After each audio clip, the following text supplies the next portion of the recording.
This program is brought to you by विश्वास लिन्छौं विश्वास दिन्छौं प्रभु बैंक हिरो सुपर स्प्लेन्डर नेपालको अति लोकप्रिय मोटरसाइकल नेपाल फाइनान्स लिमिटेड नेपालको पहिलो फाइनान्स कमलादी काठमाडौँ लुम्बिनी विकास बैंक लिमिटेड निरन्तर सहयात्रा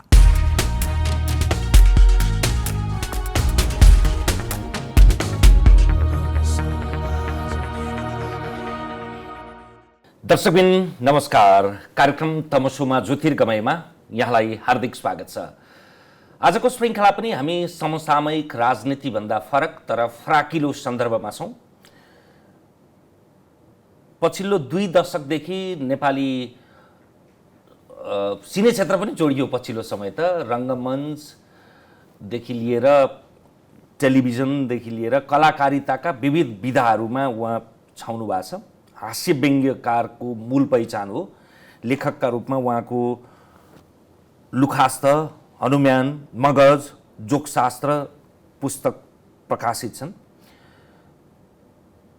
सबभन्दा सग्लो र मोटो पहिचानका रूपमा चाहिँ हास्य व्यङ्ग्यकारका रूपमा, लेखकका रूपमा पनि पछिल्लो समय चाहिँ कोभिड एकदमै झन्डै झन्डै कतिपयले त श्रद्धाञ्जली दिन समेत भ्याउने अवस्थामा पुगेर आइसियुबाट फर्किनु भएको। त्यसैले कोभिडको प्रसङ्ग त आइ नै हाल्छ।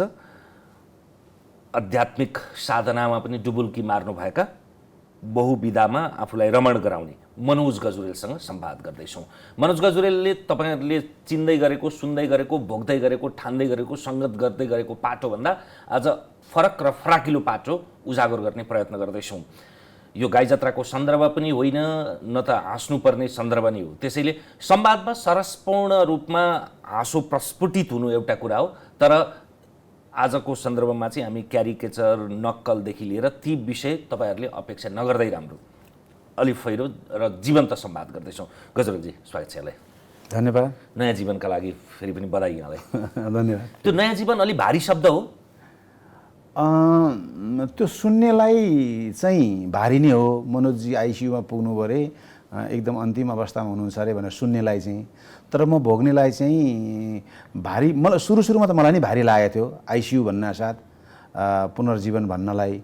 तर त्यहाँ पुगेपछि आइसियु भनेको चाहिँ अझै राम्रो उपचार गर्ने, अझै राम्रो केयर गर्ने ठाउँ रहेछ भन्ने फिल भएपछि चाहिँ त्यो भारी शब्द नै लाग्न थाल्यो। म आफूलाई चाहिँ त्यति साह्रो चाहिँ होइन, तर कामनाले पनि काम गरौँ जस्तो लाग्छ मलाई।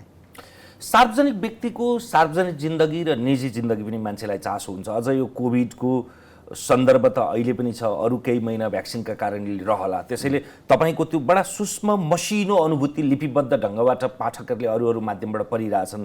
यहाँ पनि त्यो सन्दर्भमा एकछिनमा आउला। तर यो मैले सुरुमै भने एउटा जीवन्त अन्तर्वार्ता भएका कारणले तपाईँको जन्म हुर्काइदेखि जाउँ, त्यो विषयमा पछि आउँला। 2030 साल वैशाख 29 गते ताप्लेजुङको मामाङ्खेमा जन्मिनु भयो। मामाङ्खे यो हाम्रो लिम्बू भाषा हो। मामाङ्खे हो। मेमेहाङ नामका राजाको गाउँबाट मामाङ्खे भएको रे। बुवालाई त तपाईँले देख्न पनि पाउनु भएन, भनेको 6 महिनाको उमेरमा बित्नुभयो। स्मृति छैन, धुमिल स्मृति पनि हुने कुरा भएन। बुवाले मलाई देख्नुभयो, मैले देख्न पाइनँ। ताप्लेजुङको त्यो ठाउँबाट जन्मेर, हुन त हरेक मान्छेका आफ्ना कथाहरू हुन्छन्, आफ्ना व्यथा हुन्छन्। सबै मान्छेलाई आफ्नै सङ्घर्ष सबभन्दा अब्बल लाग्छ, म त्यत्रो जङ्गार तरेर आएको भन्ने ठान्छ। तर पनि यो विधाका त तपाईँ अम्लामा गन्न सकिने पात्रमा पर्ने भएका कारणले यसको हुर्काइ कस्तो थियो जान्ने इच्छा। एकदमै तपाईँले सुरुमै भनिदिनु भयो कि हरेक नेपालीको आफ्नो कथा हुन्छ। यो हामी अलिअलि चिनिएको कारणले हाम्रो कथालाई मात्रै प्राथमिकतामा राख्नु हुँदैन। र जहाँसम्म मेरो आफ्नो कथा छ, म 30 सालमा जन्मिएँ, 36 सालमा तराई झरेँ, 45 सालमा काठमाडौँ आएँ दाजुसँग पढ्नका लागि। तर मैले बुझ्ने बेलादेखि नै यो मेरो स्वभावगत कुरा थियो कलाकारिता। मेरो स्वभाव अलि ठट्यौलो, अनि हरेक घटनालाई चाहिँ रमाइलो पारामा व्याख्या गर्नुपर्ने, त्यसलाई त्यही रूपमा प्रस्तुत गर्नुपर्ने, त्यो स्वभाव हो। त्यही स्वभाव बिस्तारै बिस्तारै समय, परिस्थिति, वातावरण, माहौल अनि अग्रजहरूको सम्पर्क सम्बन्ध र काठमाडौँमा आइसके पछाडि म पद्मदेव स्कुलमा पढेँ। छेउमा आरआर र ल क्याम्पस थिए। त्यहाँका अग्रज दाजुहरूले मलाई स्कुल पढ्दैदेखि त्यहाँ बोलाउनुहुन्थ्यो प्यारोडी गीतहरू गाउनका लागि। त्यसरी यो विधालाई मैले अगाडि बढाएँ र बढाउन सकेँ। कोही मान्छे म के हुँ, म भित्रको प्रतिभा के हो भन्ने कुराको पहिचानका आधारहरू अथवा त्यसको सन्दर्भ चाहिँ धेरै कुराहरू जोडिन्छन् होला। उसको हुर्काई, अध्यात्ममा विश्वास गर्नुहुन्छ भने प्रारब्ध, उसको सङ्गत, उसको संस्कार, उसको कल्पनाशीलता, यी सबैको समष्टिगत पुञ्ज होला। तपाईँले चाहिँ तपाईँभित्रको यो जुन अहिले त्यो गुण छ, त्यो गुणको पहिचान कहिले गर्नुभएको थियो, कसरी? अब मलाई यो क्षेत्रमा तान्ने त्यो ठुलो बलियो शक्ति थिएन। सामान्य समर्थक अघि मैले भने दाइहरू हुनुहुन्थ्यो र ठेल्ने खालको तलबाट आर्थिक व्यवहारिक पाटो पनि थिएन। तर मैले अघि पनि भने मेरो स्वभावगत कुराहरू बाल्यकालदेखि नै जोडिन्थे यस्तामा। म गाउँघरका पूजाआजामा पनि जोडिने, नाचगानमा पनि सहभागी हुने, स्कुलका अतिरिक्त क्रियाकलापमा जोडिने। तर म 45 साललाई सम्झन्छु, म दमकमा पढ्थेँ झापाको, त्यहाँ अतिरिक्त क्रियाकलाप भएको थियो। त्यहाँ चाहिँ मैले प्यारोडी गीत गाएको थिएँ एउटा, र त्यहाँ म फर्स्ट भएको थिएँ। त्यो कम्पिटिसन थियो। त्यस पछाडि चाहिँ अहिले साथीहरू हुनुहुन्छ, जस्तो एकजना पत्रकार हुनुहुन्छ साथी देवेन्द्र भट्टराई कान्तिपुरमा, उहाँ सेकेन्ड हुनुभयो। एकजना सरकारी अफिसर हुनुहुन्छ साथी ओस्तीजी विराटनगरमा, उहाँ थर्ड हुनुभयो। म फर्स्ट भएँ, सबभन्दा जुनियर मान्छे, होइन, 15 वर्षको उमेरमा। 15 वर्षको उमेरमा। त्यस पछाडि नै यो प्रतिभा हो भन्ने अरूले भनिदिएपछि मान्छेले आफूसँग ए हो कि क्या हो भन्ने लाग्दो रहेछ। म त्यही दिनलाई सम्झन्छु, त्यही घटना सम्झन्छु। स्कुलको कुरा गर्दा चाहिँ तपाईँलाई हाँसो ठट्यौलीमा सबैभन्दा धेरै फेल भएको अथवा धेरै विद्यालय उफ्रिएकोमा तपाईँको नाम लिन्छन्? एक ठाउँमा तपाईँले पनि भन्नुभएको थियो 11वटा स्कुल पढेको छु, रेस्टिकेट भएर कि फेल भएर भन्नुभएको थियो। रेस्टिकेट पनि भएको होइन, फेल पनि भएको होइन। म एउटा निम्न मध्यमवर्गीय परिवारको मान्छे। त्यसो गर्दाखेरि उसले कहिले बसाइसराईको कारणले स्कुल सर्यो होला, कहिले आफन्तहरूको जागिर सराईले सर्यो होला, त्यस्तो भएको। म कहिले काकासँग बसेर पढेँ, कहिले दाजुसँग बसेँ, कहिले सानीमासँग बसेर पढेँ, कहिले आमासँग बसेर पढेँ, कहिले काका मामाहरूसँग बसेर पढेँ। यो कारणले मात्रै 11वटा स्कुल पुगे हुन्। यहाँ कुनै पनि त्यो रेस्टिकेट अथवा फेल भएर होइन। तर उखान जस्तो भइसकेको छ, मान्छेहरूले उखानमा चर्चामा गर्दाखेरि मनोज गजरेल यसै उटपटाङ यसै ठट्यौलो होइन, उसको त आफ्नो शैक्षिक गतिविधि पनि त्यस्तै थिए, धेरैवटा मूलको पानी खाएर त्यस्तो भयो। शैक्षिक गतिविधि चाहिँ नि म सेकेन्ड डिभिजन हो एसएलसीको, र मैले जीवनलाई पनि त्यसरी नै बुझ्छु। 2 नम्बर गियरमा चल्नुपर्छ। 1 नम्बरमा अथवा गाडीको हिसाबले हेर्दा हाई नम्बरमा चढ्दाखेरि, हाई स्पिडमा हुँदाखेरि त्यो दुर्घटना हुने खतरा पनि हुन्छ। र फेरि स्पिड पुगेर एउटा टुङ्गो त हुन्छ नि, अगाडि बढ्ने ठाउँ त हुँदैन, फेरि फर्किनु पर्यो। 2 नम्बर गियरमा चल्यो भने चाहिँ बिस्तारै बढ्छ। 2 नम्बर चाहिँ नदी हो, 1 नम्बर भनेको खरे हो। त्यो कारणले गर्दाखेरि म पढाइमा पनि त्यस्तो उखान भने जस्तो खालको होइन।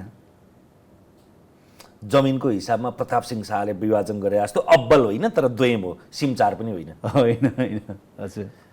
तपाईँलाई सम्झिँदाखेरि मैले तपाईँको त्यो काव्य रस, त्यो हास्य व्यङ्ग्य, त्यो मिमिक्री, त्यो नक्कलको प्रतिभाभन्दा बाहिर चाहिँ तपाईँलाई त्यो भावुकताको प्रस्फुटन भनेको एउटा गम्भीर प्रस्फुटन चाहिँ अघिल्लो वर्षको पिता तीर्थ औँसी कुशे औँसीमा बा जहिले हँसाइरहने मान्छेले रुवाउन पनि सक्दो रहेछ भन्ने कुरा त्यहाँ सायद त्यो प्रत्यक्ष हेरेर अनुभूति भयो होला।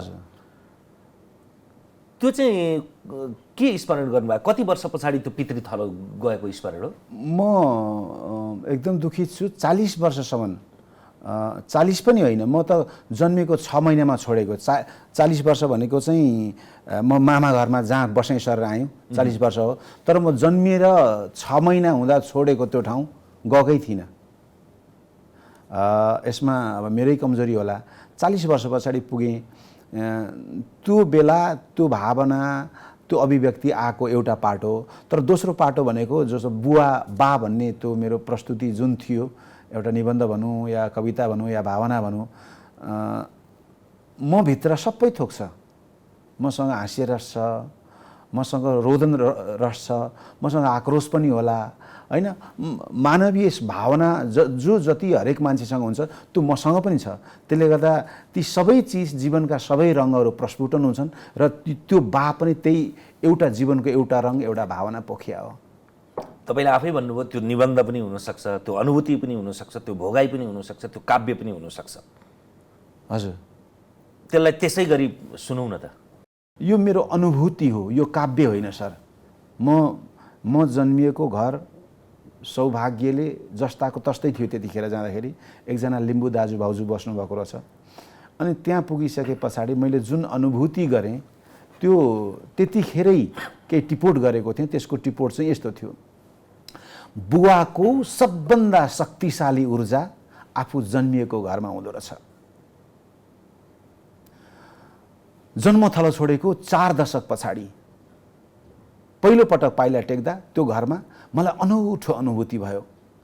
मेरो घर कञ्चनजङ्घाको काखमा छ, बेस क्याम्प छेउमा हो। त्यहाँ रहेको त्यो घरको वरिपरि घुमेँ, दलिन सुमसुम्याएँ, अँगेनामा बसेँ। अँगेना पनि मान्छेले बिर्सिसके। बार्दलीमा चढेँ, बलेसीमा आएर थुचुक्क बसेँ। किनभने त्यो बेला मेरो दिमागमा अनौठा अनौठा अनुभूतिहरू चले। मेरो जन्म, मेरो पिताजीको देहान्त, मेरो आमाको रोदन। थुचुक्क बसेपछि तल काबेली नदी छ, जुन हिम नदी हो, कञ्चनजङ्घा फेदबाट निस्किएको। त्यहाँबाट अनौठो आवाज आइरहेको थियो, सुसाइरहेको थियो, जहाँ मेरा थुप्रै आफन्त र तिनका अस्तु बगेर गएका छन्। त्यहाँबाट आएको अनौठो सिरेटोले मलाई झपक्कै छोप्छ। म भुसुक्क निदाउँछु। सपनामा बा हुनुहुन्छ, कानमा खुसुक्क भन्नुहुन्छ, कान्छा उठ, बाटो लामो छ, अब हिँड्ने बेला भयो।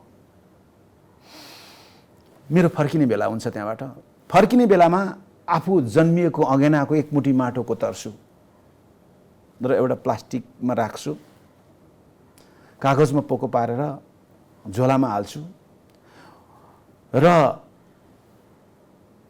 त्यो बोकेर म अगाडि हिँड्छु। अनि बुवा बितेको आँगनमा टोलाउँछु, आमा रहेको मझेरीमा एकोरिन्छु, मलामी हिँडेको बाटोतिर नजर लाउँछु। फर्किँदै हुन्छु। मेरो घरको छेउमा चाहिँ एउटा बाले धुपी रोप्नु भएको थियो अरे, अझै पनि त धुपी रहेछ। र कुनामा बाले रोपेको धुपीको एउटा बिरुवा बोकेर बाटो लाग्छु। फर्किँदा अलि ओरतिर हामीले पानी खाने धारा छ, जसलाई जोरधारा भनिन्छ। बाटोमा जोरधारा भेटियो, जहाँ मिठो पानी पिएर मेरा 4 पुस्ता हुर्किए र बोतलमा पानी भर्छु अनि लाग्छु पिताको अद्भुत ऊर्जा बोकेर काठमाडौँतिर। र अँगेनाको त्यो डिलको महान माटो मेरा लागि, त्यो महान माटो, मैले खाएको जोरधाराको पवित्र पानी अनि बाले रोपेको सुगन्धित धुपीको त्यो बोट आज पनि बालकोटको मेरो आँगनमा मेरा पिताजीको प्राकृतिक स्वरूप बनेर अहिले पनि हरियो परियो र ठिङ्ग भएर उभिरहेको छ। आज मसँग बाका 2वटा चिनो मात्र बाँकी छन्, किनभने मैले उहाँको अनुहार देखिनँ र उहाँको फोटो पनि छैन। र उहाँको चिनो एउटा मेरो नागरिकतामा उहाँको नाम भवानी प्रसाद गजुरेल र अर्को उहाँले नै मलाई न्वारानमा राखिदिएको नाम जो अद्यापि मसँग छ, मायानाथ। जतिखेर मलाई निराशाको कालो बादलले घेर्न थाल्छ, त्यो बेला मलाई त्यो बाको चिनोले ढाडस दिँदै भन्छ, म मरेर त खुसी छु, त जिउँदैछस् कान्छा, किन मन खुम्च्याउँछस्? त मनोज होस्। मनोजले मन खुम्च्याउने दुखी हुने होइन, मनोज अर्थात् जगतको मनमा ओज भर्ने, त्यसैले दुखी नहो कान्छा। फेरि कहिलेकाहीँ मान्छे हो, अहङ्कारको कालो बादलले घेर्न खोज्छ मलाई र विषाक्त धुवाँले उडाउन खोज्छ। फेरि बाको त्यो अदृश्य तरङ्गले मलाई नियन्त्रण गर्दै भन्छ, ओए माया नाथे, त नाथे जतिसुकै उचाइमा उडे पनि एक दिन म जस्तै यही प्रकृतिमा विलीन हुनुपर्छ बाबै। अनि म आफ्नो प्राकृतिक हैसियतमा ओर्लिन्छु अनि बुझ्दछु सुख र दुःखको यो अनित्य चक्रभन्दा माथि समता भावको बोध नै हाम्रा देवता समानका पितृहरूको मूल शिक्षा र सन्देश हो। नमन बुवाप्रति।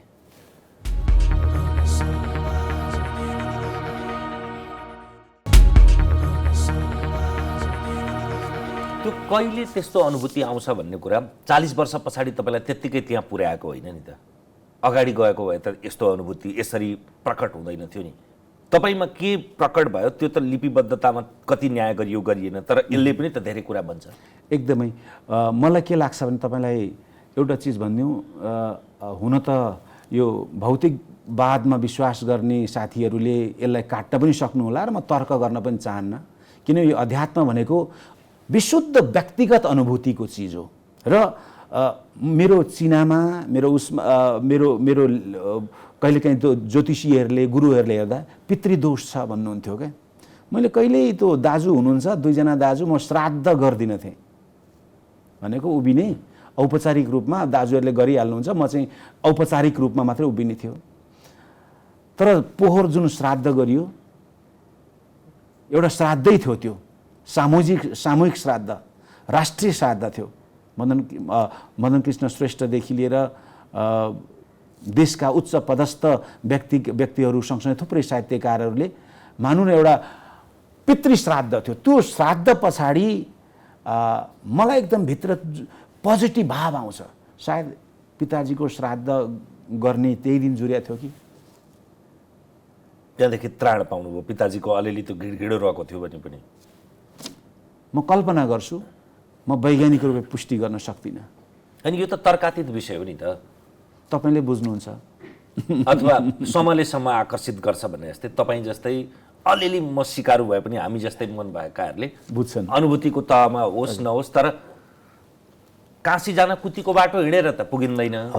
काशी जान काशीकै बाटो जानु पर्यो, पर होला काशी, तर बाटोमा त्यसले पाइला तपाईँ सार्थक पाइला, हजारौँ माइल टाढा गन्तव्य भए पनि सार्थक पाइला भयो भने पुग्नुहुन्छ। एकदमै अध्यात्मको मार्गमा डुबुल्किरहे भन्ने मान्छे, तपाईँले त्यो प्रश्नको सामना पनि गर्नुभयो होला। त्यस्तो मान्छेलाई त कोभिडले नथैल्याउनु पर्ने, लाग्न त लाग्ला, लागेर जानुपर्ने। बरु तपाईँका अरू परिवारका थुप्रै सदस्यहरूलाई आयो कि गयो थाहा भएन। हो, अब यस विषयमा चाहिँ मलाई के लाग्छ भने किन लाग्यो भन्ने चिज चाहिँ स्वयं कोरोनालाई नै सोध्नु पर्ला। तर एउटा चिज चाहिँ के हो भने यो रोग र शोक, चाहे त्यो बलवान होस् शारीरिक रूपमा, मानसिक रूपमा या आर्थिक रूपमा सम्पन्न होस्, हरेक मान्छेलाई जुनसुकै बेला, जतिसुकै बेला, जसरी पनि त्यो रोग र शोकमा डुब्न सक्छ। तर त्यो क्षेत्रमा जोडिएको मान्छे, साधनासँग जोडिएको मान्छेले त्यस्ता शोक र रोगहरूलाई सके शरीरबाटै पार लाउने, नसके त्यो उपचारको बेला आत्मविश्वास बढाउने र त्यसमा विश्वास लिने, अथवा इन केस निको हुन्छ भन्ने पनि छैन नि त। अथवा कुनै ठुलो शोक पर्यो होइन, त्यो शोक फेरि फर्केर चाहिँ खुसीमा नफर्केला नि त। हो, त्यस्तो बेला स्वीकार भावमा पुर्याउँछ अध्यात्ममा लाग्या मान्छे। किनभने यो हुनै थियो, अथवा मेरो बुद्धि पुगेन, त्यसले गर्दा मैले अब यसको समाधान म गर्न सक्दिनँ भने मैले स्वीकार्नुपर्छ यसलाई। अस्तित्वले मलाई जे दियो, जब मैले सकिनँ, स्वीकार भावले मान्छेलाई शान्ति दिन्छ। मेरो विचारमा अब मेरै बुद्धि पुगेन, मेरो खानपान अथवा सरकारले डक्टरले दिनुभएको जीवनशैली उपचार पद्धति मिलेन होला, कतिपय अवस्था म आफै डाक्टर हुन खोजेँ होला, म पुगेँ होला, मेरै गल्ती थियो। तर एउटा चिज म तपाईँलाई जोड्न चाहन्छु। जतिखेर म आइसियुमा थिएँ, शरीरमा पाइप जोडिएको थियो, रेमडेसिभिर लगायतका औषधिले गलाएको थियो, शरीर त निको हुँदै थियो, तर मानसिक रूपमा म अर्धचेत जस्तै थिएँ।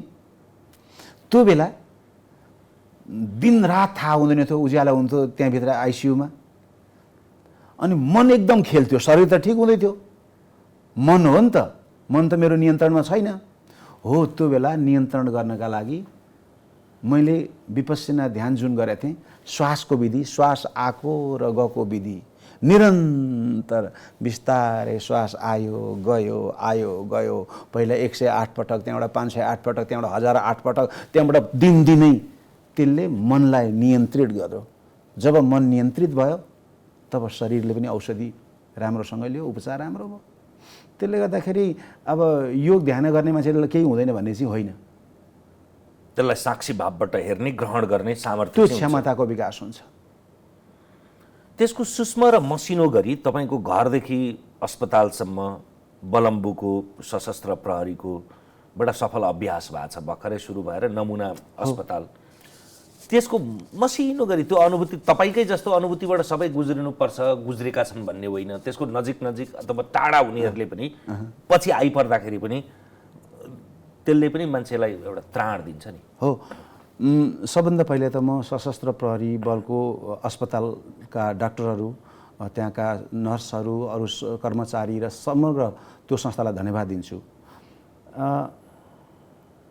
घरदेखि अस्पतालसम्म पुग्दाखेरिको जुन त्रास थियो र वार्डबाट आइसियुमा जानु पर्दाको बिचको जुन डबल त्रास थियो, त्यहाँ भित्र पुगिसके पछाडि डाक्टरहरूले बोल्ने शब्दहरू, उनीहरूले गर्ने उपचारको विधिहरू, नर्सहरूको व्यवहार, कर्मचारीहरूको त्यो बिरामीप्रति गर्ने सम्मान र सहयोग, यी सबै चिजले मान्छेलाई आधा निको पार्दो रहेछ। त्यस कारणले गर्दाखेरि म के भन्न चाहन्छु भने अब यो धेरै भयो, मनोज गजुरेल आइसियुमा पुग्यो, फर्क्यो, यो धेरै भयो। मैले पनि एउटा मिडियामा लेखेको छु, लगभग यो मेरो कोरोना गन्थन अन्तिम हो। किनभने मान्छेले एउटै कुरो सुन्दा सुन्दा वाक्क पनि लाग्छ सुन्नेलाई पनि, र म भन्नेलाई पनि बिरामी छु भन्दाखेरि यसै पनि त्यो त्यहीँ अल्झिन्छ क्या, अगाडि बढ्न पाउँदैन। सो अब अगाडि बढ्ने बेला हो। म यति मात्रै भन्न चाहन्छु कि यो डराउने विषय पनि होइन। यो नेपालमा कोरोना बाहेक अरू बिराम लागेर, सुसाइड गरेर, दुर्घटना भएर त्योभन्दा बढी मान्छे मरेका छन्। कोरोनाले मरेको सङ्ख्या न्यून छ। त्यस कारणले गर्दाखेरि एकदम त्रसित हुने आत्तिने होइन, ज्यादै कम मात्रै अस्पताल पुग्छन्, पुगेका पनि निको भएर फर्किन्छन्। अब कहिलेकाहीँ दुर्भाग्य अथवा उपचार नभएर अथवा दबाईले काम नगरेर केही सङ्ख्यामा मान्छेको मृत्यु हुन्छ। त्यस कारणले यो सचेत हुने विषय हो, यो डराउने त्रसित हुने चिज होइन भन्ने मलाई लाग्छ। त्यसले गर्दा म धेरै यो तर्साउन चाहन्न। यो कोभिड लागेर निको भएर आएको मान्छे भनेर भनिरहँदाखेरि म रोगी पो छु कि क्या हो भनेर, सो आई एम फाइन। आजकल त मेरो संवादै छ, आराम छु, आराम चाहन्छु, सबैको राम्रो होस्, सधैँको राम्रो होस् भन्छु। अथवा त्यसलाई मसिनो गरी यसरी पनि भन्न सकिन्छ, सिगमन्ड फ्राइडको शब्दमा मनका तहहरू चेतन, अवचेतन र अचेतन, ओके, अध्यात्मको भाषामा त्यसलाई अर्को व्याख्या गरिएला, विज्ञानले अर्को शब्दमा गरिएला, तर जे होस् मन त्यो सूक्ष्म शरीरका रूपमा त छ। मनका ती भावना, ती उद्वेगहरू चाहिँ कसरी उहपुह गरे? ओके, ती धेरै भए सर। मनको कुरो त भनिहालेँ, मन भनेको त पागल हो होइन, मन भन्ने त के भन्छ। म यो बाहिरी चेतन मनका कुरा गर्दैछु। अवचेतनमा मैले के अद्भुत अनुभूति गरेँ।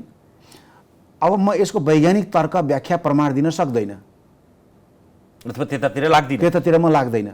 तर मैले खास गरी हस्पिटलभित्र आइसियुमा बसेको बेला, उपचार रहेको बेला के अद्भुत अद्भुत अनुभूति गरेको छु। छोटा छोटा अनुभूति सेयर गर्छु। पहिलो चिज त म त्यहाँ उपचाररत छु, म अर्धचेत छु र अवचेतनमा छ मन। त्यो सपना होइन, विपना पनि होइन, त्यो सत्य पनि होइन, असत्य पनि होइन। के भन्छ, जुन अस्पताल सशस्त्र प्रहरीको बलम्बु स्थित अस्पतालको आइसियुको 1 नम्बर बेडमा म जो सुतिरहेको छु, त्यहाँ यो अनुभूति, यो भाव, यो अवचेतनमा यो छाल उठ्यो।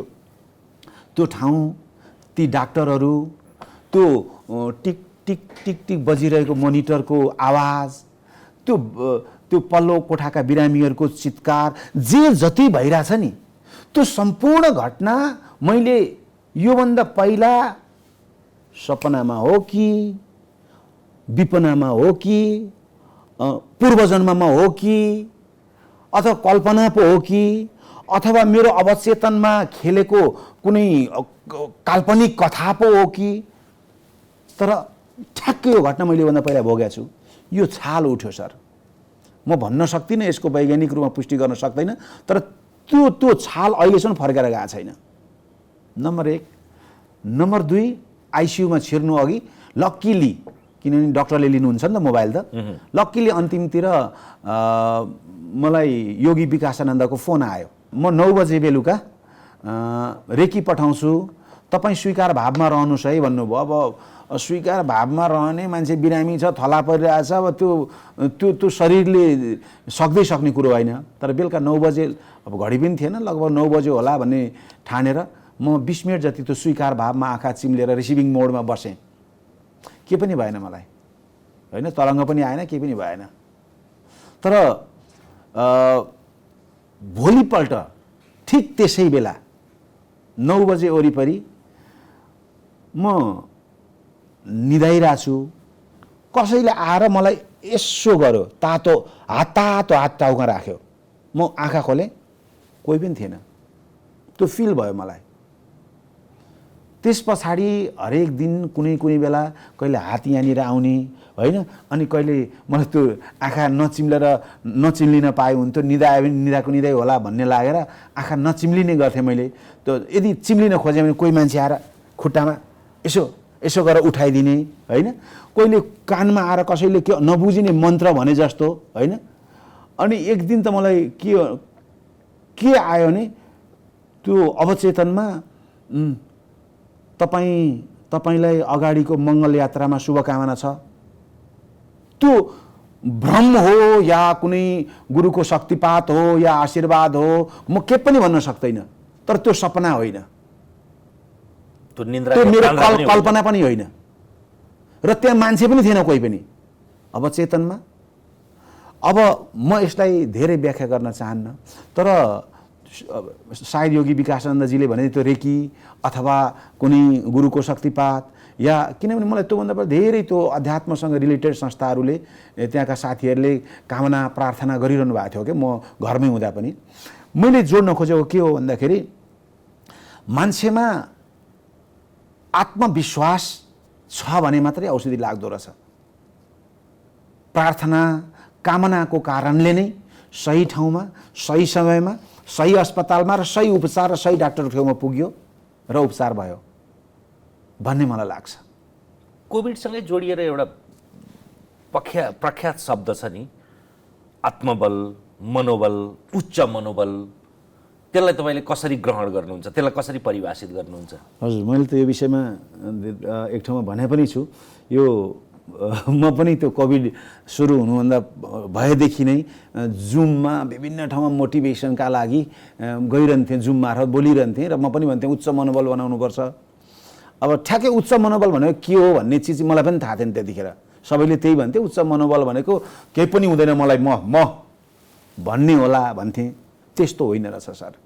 उच्च मनोबल 2 प्रकारका हुन्छन् भनेर मैले धेरै ठाउँमा भनेको छु कि एउटा त कोभिडमा त होइन, रोग र शोक जुनसुकै लाग्नुभन्दा अगाडि र पछाडि कुरा गरौँ न, उच्च मनोबल। मलाई के पनि हुँदैन, होइन, मलाई ठागेले छुँदैन, मलाई आकाश झरे पनि म थाम्न सक्छु भनेको यो उच्च मनोबल होइन। यो जिन्दगी हो सर, होइन। जसलाई जतिखेर जे पनि हुनसक्छ, मलाई पनि जे हुनसक्छ। त्यसले गर्दा मैले सकेसम्म आफ्नो बुद्धि विवेक पुर्याएर अगाडि बढ्नुपर्छ, जान्नेहरूले सिकाएको बाटोमा हिँड्नुपर्छ। यही कोभिडमै पनि विज्ञहरूको सुझाव मान्नुपर्छ, मेरो खानपान जीवनशैली सम्यक हुनुपर्छ र स्वस्थता उन्मुख हुनुपर्छ भन्नु उच्च मनोबल हो। मलाई के पनि हुँदैन भन्नु उच्च मनोबल होइन। र आफ्टर द कोरोना अथवा कुनै शोक पीडा र रोग पछाडिको मनोबल चाहिँ उच्च मनोबल भनेको चाहिँ अलिक फरक रहेछ। अब मानौँ न ठुलो डिजास्टर भयो घरमा, परिवारमा, होइन, अथवा रोग लाग्यो, होइन, थला पर्यो। अब त्यहाँ मेरो बुद्धिले काम गर्दैन। मसँग जतिसुकै सम्पत्ति भए पनि म त्यहाँबाट उठ्न सक्दिनँ, अथवा मेरो बल त्यहाँ काम लाग्दैन, मेरो कुनै पनि चिज काम लाग्दैन। हो, त्यो बेलाको उच्च मनोबल भनेको चाहिँ के रहेछ भने म सुतिरहेको छु अस्पतालमा, म के पनि गर्न सक्दिनँ। अब मनलाई जुरुक्क उचालेर चेतनालाई तपाईँ शरीरभन्दा माथि लाने, शरीरभन्दा माथि लगेर कल्पना गर्ने। डाक्टरले उपचार गर्दैछन्, औषधि मलाई लाग्दैछ, ठिक हुँदैछ, बाहिरबाट मलाई लाखौँ लाख शुभचिन्तकहरूले प्रार्थना गरिरहेछन्, कामना गरिरहेछन्। यो अस्तित्व पनि मलाई बचाउनु पर्छ भनेरै लागिरह होला, नत्र त अस्ति मारिसक्थ्यो, अस्पताल किन पठाउँथ्यो र? त्यसले गर्दा मैले डराउनु हुँदैन। मैले अब अघि मैले जो भने डाक्टर, प्रकृति, कामना, प्रार्थनालाई आत्मसमर्पण गरिदिने। आत्मसमर्पण गरिदिएपछि औषधिले पनि काम दिन्छ, प्रकृतिले पनि काम दिन्छ, शरीरमा पनि डाक्टरहरूले गरेको उपचार पनि ठिक हुन्छ। मेरो विचारमा उच्च मनोबल चाहिँ दुईटा खालका हुँदो रहेछन्।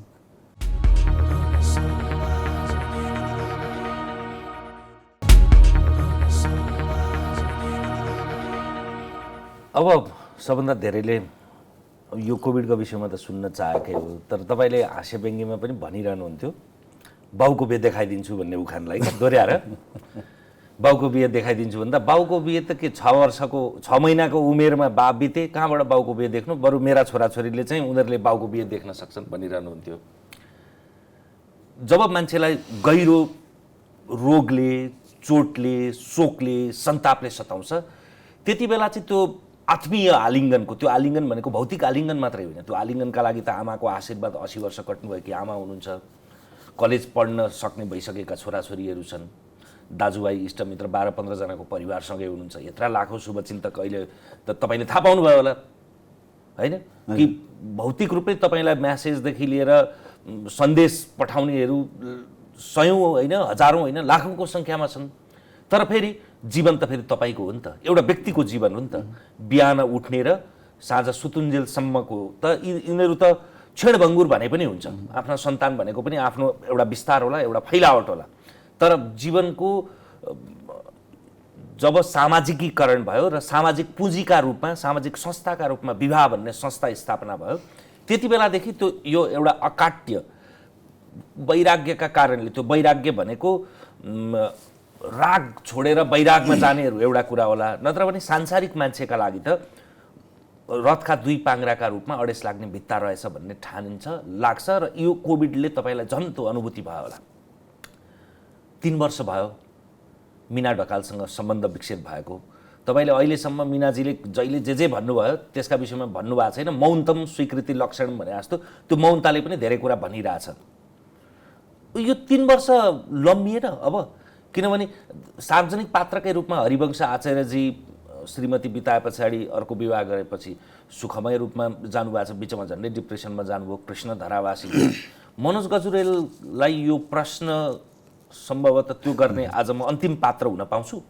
अब कति वर्ष होइन कति महिना भन्ने उत्तर पाउँछु? तमसोमा ज्योतिर्गमयमा यो विषय, यो प्रश्न उठ्ला मैले सोचेको थिइनँ। अब तपाईँले भने चाहिँ तपाईँ यति राम्रो विश्लेषक, जीवन जगत बुझेको मान्छे, यो पेचिलो प्रश्न भएका कारणले यसको प्रश्नको पेटारो र पृष्ठभूमिमा समय खर्चिनु पर्यो। 3 वर्ष भयो भन्ने लामो भएन भन्ने प्रश्नको जवाब चाहिँ म यही भन्न चाहन्छु। 3 वर्ष त मलाई छोटो लाग्यो, किनभने यो 3 वर्ष मैले धेरै पीडामा, धेरै सङ्घर्षमा बिताएको छु। किनभने अब आर्थिक समस्या थिए आफ्नो ठाउँमा, अनि छोरा र छोरीको शिक्षा दीक्षाका कुरा थिए, आफै पनि विभिन्न खालका विभिन्न कारणले गर्दा आफै पनि मानसिक रूपमा कमजोर होइन, अनि यी विविध कारणले गर्दा मैले त्यतातिर सोच्ने फुर्सदै पाइनँ। तर यो विषय पनि तपाईँले भने चाहिँ गलत होइन, यो विषयमा अब सोच्नुपर्छ, अब जीवनलाई अगाडि बढाउनुपर्छ भन्ने कुरामा कोभिड नलागे पनि एक खालको सोच चाहिँ बनिसक्यो मेरो। यसले अझ गइरह्यो, हजुर, अझ नजिक ल्यायो। हजुर, मूर्त रूपमा केही घोषणा भन्ने शब्द अलि सस्तो होला, यो नभन्न मिल्दैन। प्रसङ्ग आइगयो, राडीमा सातो मुस्दै नपुसेपछि खान नगिनाउनु। चाँडै नै तपाईँहरूको शुभकामना, सुझाव, सल्लाह अनुसार मैले मेरो जीवनमा कोही साथी जोड्दैछु अथवा हामी जोडिँदैछौँ। अहिलेलाई मैले यति मात्रै भने चाँडै नै 2078 साल कुर्नु पर्दैन, वर्ष कुर्नु पर्दैन, त्यसलाई तपाईँ महिनाभित्रैमा तपाईँले मैले हामीले यो खबर सुन्छौँ त्यस पछाडि म सार्वजनिक हुन्छु, गर्छु, गरिहाल्छु। त्यसले गर्दा यसलाई यति भइसके पछाडि अब बरु हामी अरूतिर जान योभन्दा धेरै नगुज्यौँ, योभन्दा धेरै नगुज्यौले पनि यसलाई दार्शनिक रूपमा जीवन के, विवाह भन्ने संस्था के, परिवार के, त्यसबाट त जान सकियो नि। हो।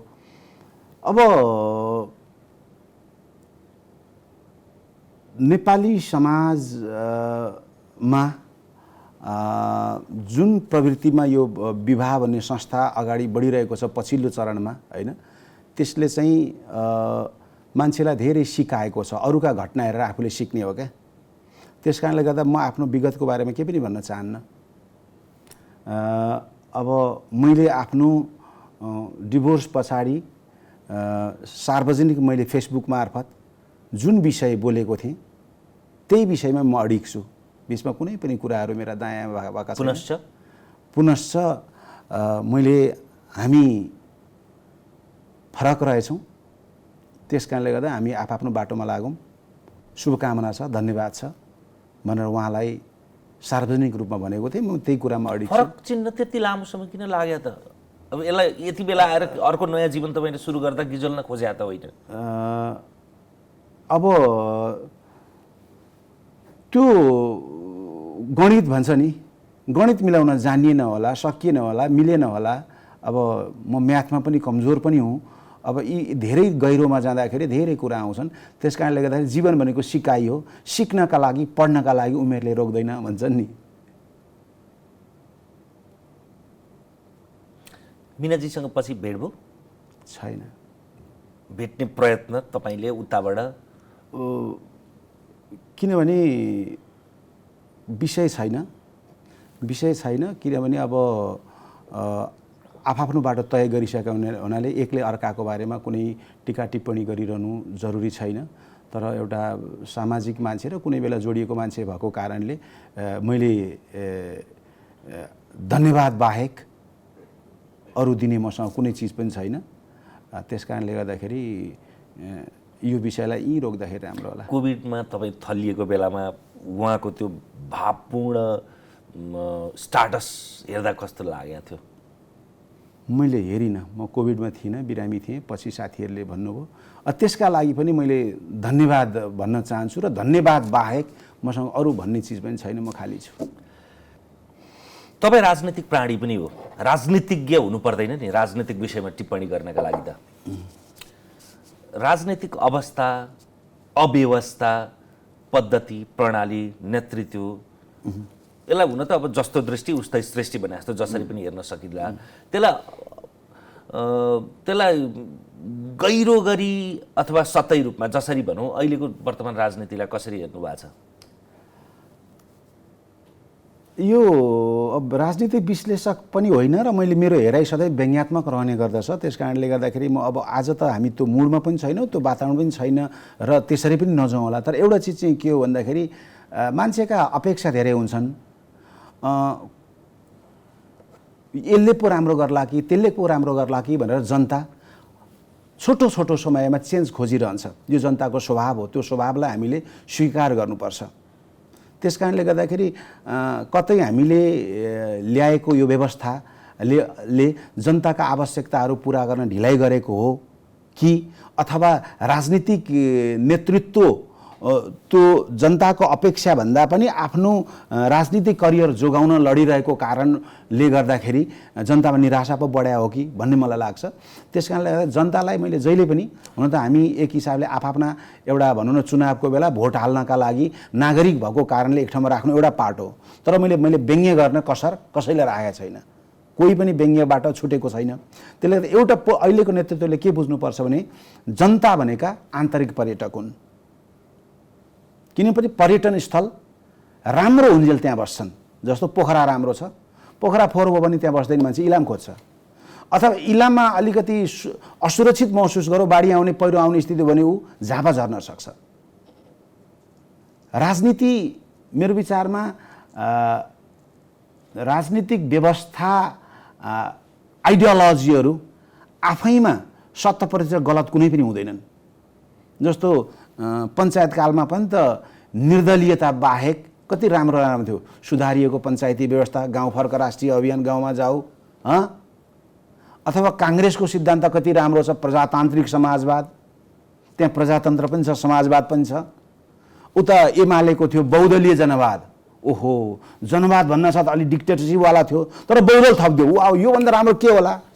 अथवा प्रचण्डले ल्याउनु भयो अर्को, भनेको सिद्धान्तहरू आफैमा 70% गलत हुँदैन, कमी कमजोरी हुँदाहुँदै पनि तिनीहरूको उद्देश्यभित्र लिखतमा राम्रो हुन्छ, तर व्यवहारमा हामीले के देखायौँ त्यो प्रमुख चिज रहेछ। त्यस कारणले गर्दाखेरि जनतालाई चाहिँ राजनीतिक पार्टी या राजनीतिक शक्तिहरूले आफ्नो एटिएमको पैसा ठान्नु भएन कि जतिखेर हाल्यो निकाल्यो। यिनीहरू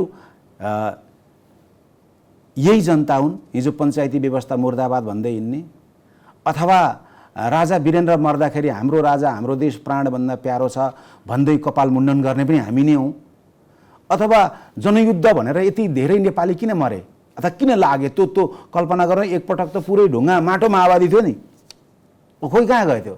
अथवा अस्तिको चुनावमा झन्नै दुई त्यहीँ पुग्यो, तर अहिले मान्छेमा किन मान्छे अन्यल छ, यता जाउँ कि तता जाउँ कि यसले होला कि उसले होला कि।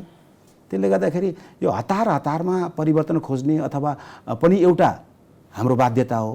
तर राजनीतिक नेतृत्वले जनतालाई चाहिँ यिनीहरू भनेका अघि भने चाहिँ एटिएमका मनी ठान्यो भने त्यो जनताले अर्को पर्यटन स्थल खोज्न सक्छ। त्यसले चाँडै आफ्नो स्थललाई राम्रो बनाउनु पर्यो। दुईटा शब्दको तादम्यता छुट्याउन सक्नु पर्यो।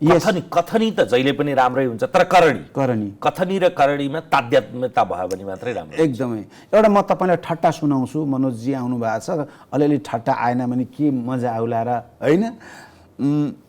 एउटा युग थियो के सर, हामी पनि कुनै बेला एउटा आइडियोलोजीसँग नजिक थियौँ।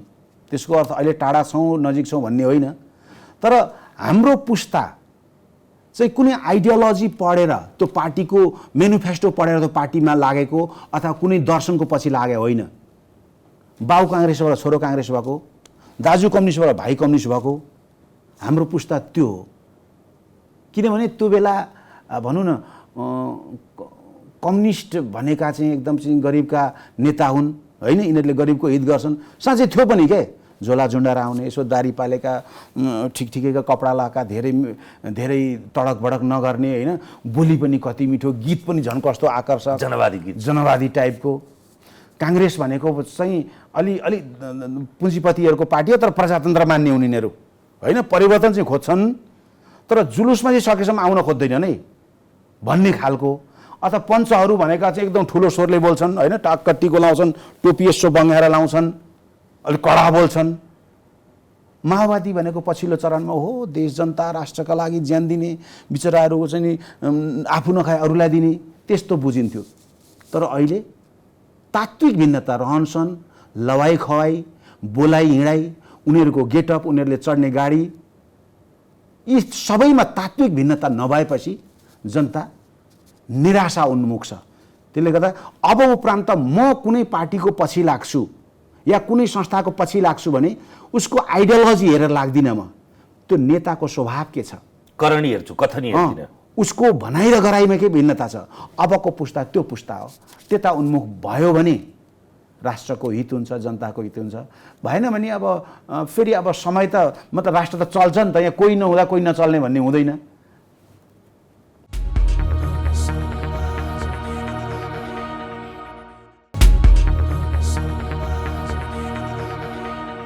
कलाकारका रूपमा, अझ हास्य व्यङ्ग्यकारका रूपमा अरू मान्छेहरूकै त अन्तर्राष्ट्रियकरण निकै दुर्लभ हुन्छ। तपाईँको धेरै पात्रको क्यारिकेचरमा पूर्व राजा ज्ञानेन्द्रको पनि अन्तर्राष्ट्रिय सञ्चार माध्यमले कभर गरे, विशेष गरी भारतीय सञ्चार माध्यमले।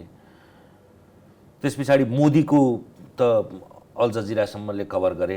पछिल्लो समय डोनाल्ड ट्रम्पको त अमेरिकी सञ्चार माध्यमले पनि कभर गरे भन्ने सुनिन्छ। सायद विश्व स्वास्थ्य सङ्गठनका प्रमुखको पनि त्यस्तै प्रचारित भयो होला। यसले के पुलकित मात्रै बनाउँछ कि थप अभिव्यक्त गर्न यसले उत्सुक पनि बनाउँछ अभावभन्दा बढी? सर, म जीवनका सफलता विफलता, लोकप्रियता अलोकप्रियता, गाली ताली यी सबै चिजलाई अनित्य ठान्दछु, अनित्य मान्दछु र हुन् पनि। यी नित्य हुँदैनन्। कहिले ताली हुन्छ, कहिले गाली हुन्छ, कहिले सफलता हुन्छ, कहिले विफलता हुन्छ। यी कर्म हुन् मेरा। यी मेरा अहङ्कारका, दम्भका विषय होइनन्। तपाईले भने चाहिँ एउटा चिज यसमा चाहिँ मलाई कहाँनिर गर्व लाग्छ भने एउटा नागरिक भएको नाताले हुन त हामी जस्तो मान्छे गाउँ-गाउँमा चाहिँ सडक बनाउन पुग्नुपर्ने हो, गरिबका घर बनाउन पुग्नुपर्ने हो। अब आफ्ना मान्छेका क्षमता, योग्यता र दायरा हुन्छन्, त्यो गर्न सकिनँ मैले। तर नागरिक भएको कारणले मैले देशका लागि केही न केही राम्रो काम गर्न सकेँ भने एउटा नागरिक दायित्वबोध हुन्छ भन्ने मलाई लाग्छ। र यो चिज पनि मैले संसारको एउटा पहिलो विश्वको तुलनामा गरिब राष्ट्र, संसारको कुनामा भएको देश होइन, यहाँको समाचार भनेको त माओवादी जनयुद्ध, हत्या, हिंसा, गरिबी होइन, अनि वैदेशिक कामदारहरूको देश अथवा पछिल्लो चरण राजनीतिक लडाइँमा, राजनीतिक खिचातानीमा अल्झिएको देश, यिनै समाचार त हुन् नि होइन विदेशी मिडियाका लागि। तर बेला बेला एउटा कमेडी भन्ने चिज, व्यङ्ग्य भन्ने चिज संसारको त्यो कुनामा रहेको अति कम विकसित राष्ट्रबाट डोनाल्ड ट्रम्पको बारेमा चाहिँ क्यारिकेचर गरिरहेछ। त्यही समाचार चाहिँ अमेरिकाको CBS भन्ने च्यानलले दिइरहेछ, अथवा मोदीको क्यारिकेचर गरिरहेछ, व्यङ्ग्य गरिरहेछ, भारतकै मिडियाले दिइरहेछन्, बेलायतको डेली मेलले दिइरहेछ। यी चिजले चाहिँ आफ्नो मैले धर्म निर्वाह गरेँ, आफ्नो क्षेत्रबाट सकेसम्म राम्रो गर्ने प्रयास गरेँ भन्ने मात्रै लाग्छ। यसले पुलकित भन्दा पनि नागरिक दायित्वबोध को एउटा सानो अंश गर्न सकेँ कि भन्ने मलाई लाग्छ, त्यति हो।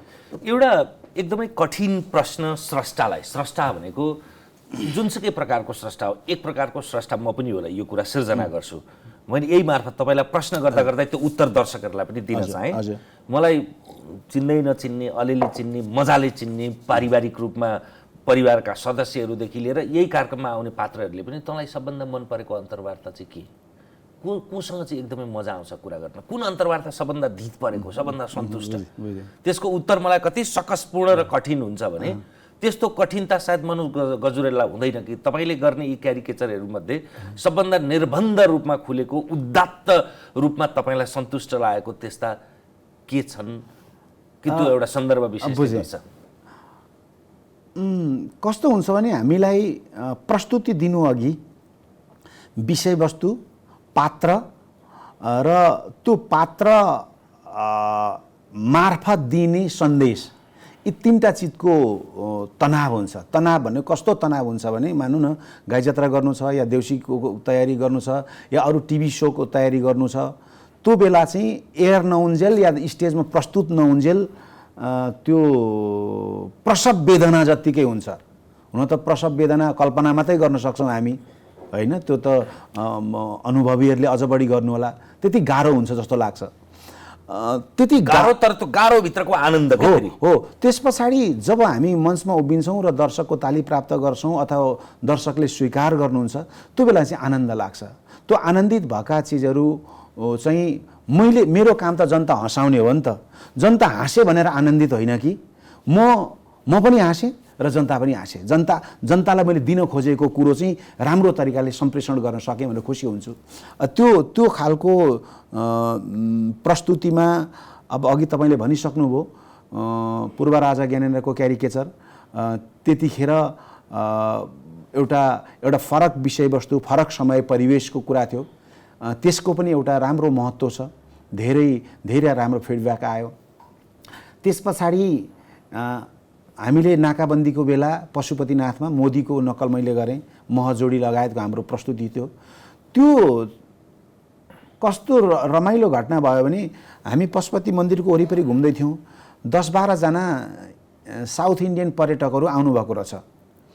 अनि उहाँहरू बोल्दै हुनुहुन्थ्यो साउथ इन्डियन टोनमा, अయ్యయ్యో अब्बा आम्मा आटला अन्डा यड्डमाड यसले के भन्दै हुनुहुन्थ्यो। अनि एकजना सुइँ आएर मोदीजीको खुट्टा ठ्याक्कै समाएर ढोक्नुभयो। अनि अर्को भिड आयो फोटो खिच्नलाई भनेको। अनि फेरि त्यहाँ अरू स्वयंसेवक साथीले उहाँ होइन, उहाँ मोदीको भेषमा हो, म मोदीको भेषमा थिएँ, मिमिक्री आर्टिस्ट हुनुहुन्छ भनेपछि उहाँहरू जानुभयो हाँस्दै ओ कस्तो ठिक, कस्तो मिलाएको भन्दै जानुभयो होला, सायद केही बोल्दै जानुभएको थियो। त्यसको पनि एउटा सम्झना छ, एउटा अर्थ छ। र त्यसलाई चाहिँ भनौँ न नाकाबन्दीको विरोधमा अथवा नाकाबन्दी हटाउनका लागि एउटा सार्वभौम राष्ट्रको अधिकारका लागि स्रष्टाहरूले यसरी होइन सडकमा प्रदर्शन गरे भनेर विदेशी मिडियाले कभरेज गरे। त्यसले पनि एउटा एउटा एउटा सानोतिनो दबाब सिर्जना गर्यो भन्ने मलाई लाग्छ। डोनाल्ड ट्रम्पको त क्यारिकेचर थियो, त्यही अमेरिकामा धेरै म गएँ कार्यक्रम गर्नका लागि, धेरै मन पराउनु भयो, त्यहाँका विदेशीहरू पनि आउनुभयो। इभन त्यहाँ डोनाल्ड ट्रम्पको त्यो मिसेसको रोल गर्नका लागि, बडीगार्ड सेक्युरिटी गार्डको रोल गर्नका लागि जुन जुन स्टेटमा जान्थे त्यहाँका लोकल नागरिकहरू, त्यहाँका अमेरिकनहरू, उनीहरू नेटिभहरू उनीहरू नेटिभ भन्दा पनि नेटिभ अमेरिकन एउटा भयो, गोरा भनौँ न, गोरा र अर्का होइन अश्वेत नागरिकहरू हुनुहुन्छ जो, अनि उहाँहरू इन्ट्रेस्टेड के ट्रम्पलाई व्यङ्ग्य गरिरहेछ, म बडीगार्ड बस्छु, म यता चाहिँ श्रीमतीको रोल खेल्छु। त्यो चाहिँ संसारका टप 18 मिमिक्री गर्नेहरू जो ट्रम्पको गर्छन्, सबै मिडियाहरूले अथवा त्यो CBS पनि त्यहाँको स्थापित न्युजले र त्यसैलाई कभरेज गरेर संसारभरिकालाई दिए। यिनको आफ्नो ठाउँमा महत्त्व छ र अन्तिममा थुप्रै छन्। मैले स्ट्यान्डअप कमेडी पनि गर्छु, स्ट्यान्डअप एउटा पाटो छ, क्यारिकेचर अर्को पाटो हो। स्ट्यान्डअपमा त धेरै रमाइला प्रस्तुति छन्। क्यारिकेचरमै चाहिँ क्यारिकेचर भन्नासाथ हामी व्यङ्ग्य मात्रै बुझ्छौँ, तर क्यारिकेचर मार्फत पोजिटिभ चिजलाई पनि प्रमोट गर्न सकिन्छ भन्ने चिज पनि मैले त्यसमा नि म एउटा सम्झना लायक चिज छ लालबाबु पण्डितको। लालबाबु पण्डित पहिलोपटक मन्त्री हुँदाखेरि उहाँले केही राम्रा काम गर्नुभयो, जनताले को तारिफ पाउनुभयो होइन।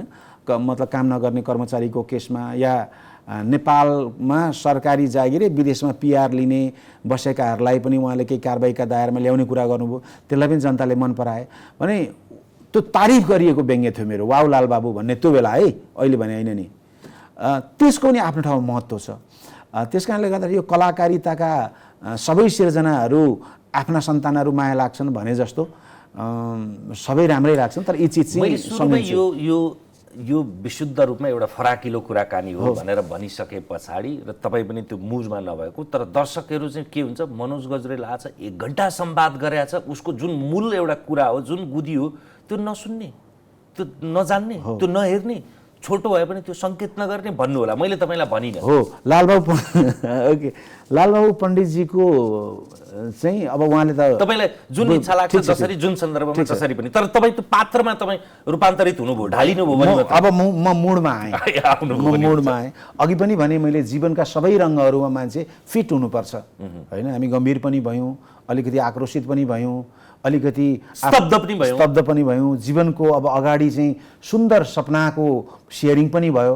अब एकैछिन तपाईँले भने चाहिँ कमेडी उसमा आउँदाखेरि, कमेडी भावमा आउँदाखेरि अब मैले लालबाबुजी जोड्दै थिएँ, अनि तर उहाँको एउटा तबकाले विरोध गर्यो।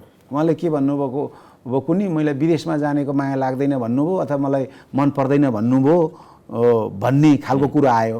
अनि मैले सोध्छु उहाँलाई, अनि के हो तपाईँले त विदेशमा बसेर नेपाली को मलाई मतलब छैन, माया लाग्दैन भन्नुभयो रे नि भन्दाखेरि उहाँले भन्नुभएको थियो, अब कुरो के छ भने मैले विदेशमा श्रम गर्न गएका नेपालीलाई त्यसो भनेको होइन, मैले नेपाल आमाको दुध आउन्जेल लाम्टो रित्याउने, दुध आउन छोडेपछि विदेशी बाबुको घुँडो चुस्नेलाई मात्रै भनेको हो भन्नु। अरूको पनि छोटो छोटो सुनौँ, उत्तरार्धमा छौँ हामी। अब डोनाल्ड ट्रम्पको त त्यही हो। अब डोनाल्ड ट्रम्पको मैले आग्रह मात्रै हो बुझेँ।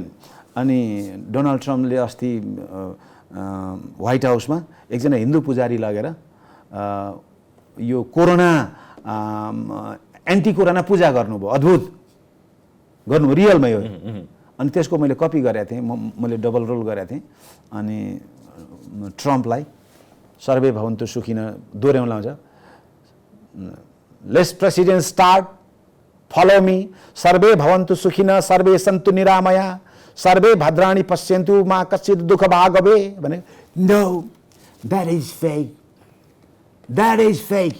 नो, सर्वे भवन्तु सुखिन सर्वे भवन्तु दुःखिन सर्वे सन्तु निरामया सर्वे भद्राणि अमृका सर्वे भद्राणि अमृका मेक सर्वे सर्वे धोस्त्राणि China make great America again, thank you very much, how यम टासाट भन्नुभएको थियो। त्यही हो। हस्, तपाईँको धेरैका लागि त्यो नयाँ जीवन ठानिरहनु भएको छ नि त, त्यसैले कोभिड पछाडि त्यसलाई जितिसके पछाडि थप ऊर्जा, थप उष्मा, अझ तपाईँलाई अर्को नयाँ जीवनका लागि केही महिनामै फेरि पारिवारिक रूपमा नयाँ सम्मिलनको यहाँलाई बधाई, शुभकामना पनि। अलिक फरक किसिमको संवाद भयो। सबै संवादका लागि धन्यवाद यहाँलाई। Thank you. नमस्कार। हामीसँग हुनुहुन्थ्यो हास्य व्यङ्ग्यकार, कलाकार मनोज गजुरेल। आजलाई तमसुमा ज्योतिर्गमयको यो विशेष श्रृङ्खला यति नै। हेर्दै रहनुहोला AP1। नमस्कार।